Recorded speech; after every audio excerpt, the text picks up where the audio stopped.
class. So I know this is new, but the link today is going to take you to me, where I'm going to read chapters 13 and 14 for you in Because of Winn Dixie. So chapter 13 begins on page 87 in your books. Me and Winn Dixie got into a daily routine where we would leave the trailer early in the morning and get down to Gertrude's Pets in time to hear Otis play his guitar music for the animals. Sometimes Sweetie Pie snuck in for the concert. She sat on the floor and wrapped her arms around Winn Dixie and rocked him back and forth like he was a big old teddy bear. And then, when the music was over, she would walk around trying to pick out which pet she wanted, but she always gave up and went home because the only thing she really wanted was a dog like Winn Dixie. After she was gone, I would sweep and clean up and even arrange some of Otis's shelves because he did not have an eye for arranging things, and I did. And when I was done, Otis would write down my time in a notebook that he had marked on the outside: 1 red leather collar, 1 red leather leash. And the whole time he did not in any way ever act like a criminal. After working at Gertrude's Pets, me and Winn Dixie would go over to the Herman W. Block Memorial Library and talk to Miss Franny Block and listen to her tell us a story.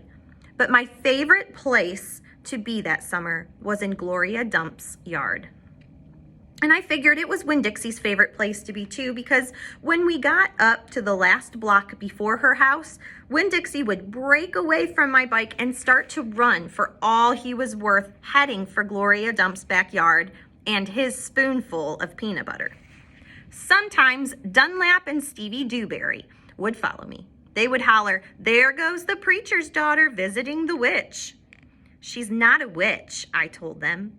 It made me mad the way they wouldn't listen to me and kept on believing whatever they wanted to believe about Gloria Dump. One time Stevie said to me, "My mama says you shouldn't be spending all your time cooped up in that pet shop and at that library sitting around talking with old ladies. She says you should get out in the fresh air and play with kids your own age." That's what my mama says. "Oh, lay off her," Dunlap said to Stevie. Then he turned to me. "He don't mean it," he said. But I was already mad. I shouted at Stevie. I said, "I don't care what your mama says. She's not my mama, so she can't tell me what to do." "I'm going to tell my mommy you said that," shouted Stevie. "And she'll tell your daddy, and he'll shame you in front of the whole church.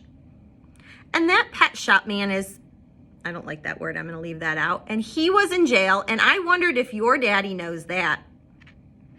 "Otis is not," I'm not going to say that word again, I said, "and my daddy knows that he was in jail."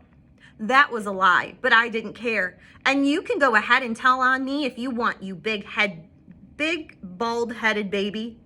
I swear it about wore me out yelling at Dunlap and Stevie Dewberry every day. By the time I got to Gloria Dump's yard, I felt like a soldier who had been fighting a hard battle. Gloria would make me a peanut butter sandwich straight off, and then she would pour me a cup of coffee with half coffee and half milk, and that would refresh me. "Why don't you play with them boys?" Gloria asked me. "Because they're ignorant," I told her. "They still think you're a witch. It doesn't matter how many times I tell them you're not." "I think they are just trying to make friends with you in a roundabout way," Gloria said. "I don't want to be their friend," I said. "It might be fun having them 2 boys for friends." "I'd rather talk with you," I said. "They're stupid and mean, and they're boys." Gloria would shake her head and sigh, and then she would ask me what was going on in the world, and did I have any stories to tell her. And I always did. Chapter 14. Sometimes I told Gloria the story Miss Franny Block had just told me. Or I imitated Otis tapping his pointy-toed boots and playing for all the animals, and that always made her laugh. And sometimes I made up a story and Gloria Dump would listen to it all the way through from beginning to end. She told me she used to love to read stories, but she couldn't anymore because her eyes were so bad. "Can't you get some really strong glasses?" I asked her. "Child," she said, "they don't make glasses strong enough for these eyes." One day, when the storytelling was done, I decided to tell Gloria that Otis was a criminal. I thought maybe I could tell an adult about it, and Gloria was the best adult I knew. "Gloria?" I said. "Mm-hmm," she said back. "You know Otis." "I don't know him, but I know what you tell me about him." "Well, he's a criminal. He's been in jail. Do you think I should be afraid of him?"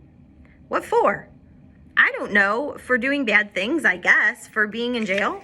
"Child," said Gloria, "let me show you something." She got up out of her chair real slow and took a hold of my arm. "Let's the two of us walk all the way to the back of this yard." "Okay," I said.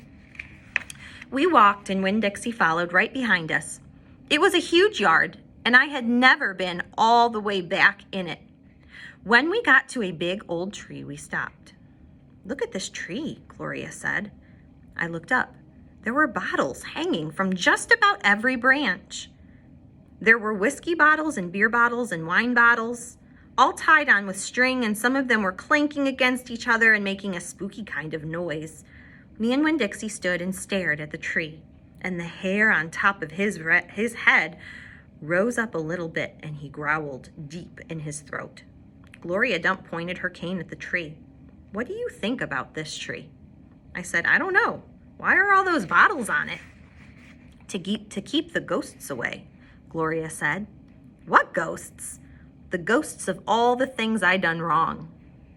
I looked at the bottles on the tree. "You did that many things wrong?" I asked her. "Mm-hmm," said Gloria. "More than that." "But you're the nicest person I know," I told her. "Don't mean I haven't done bad things," she said.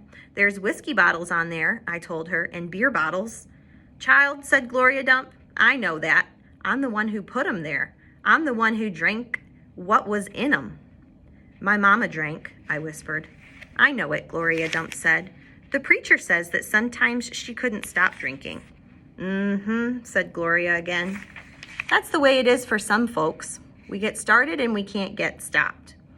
"Are you one of those people?" "Yes, ma'am, I am.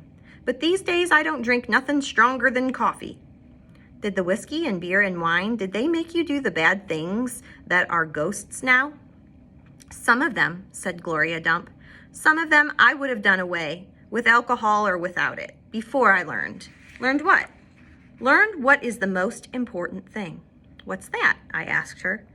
"It's different for everyone," she said.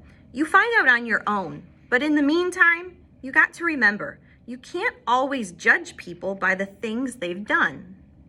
You've got to judge them by what they are doing now.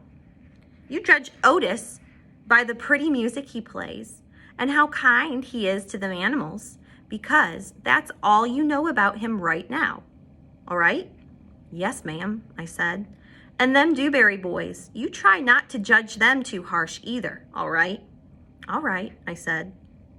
"All right then," said Gloria Dump, and she turned and started walking away. Winn Dixie nudged me with his wet nose and wagged his tail. When he saw I wasn't going, he trotted after Gloria. I stayed where I was and studied the tree. I wondered if my mama, wherever she was, had a tree full of bottles, and I wondered if I was a ghost to her, the same way she sometimes seemed like a ghost to me. So that's the end of chapter 14. I want you to go ahead, now that you've listened and read your story, you can go ahead and you can begin your reading questions.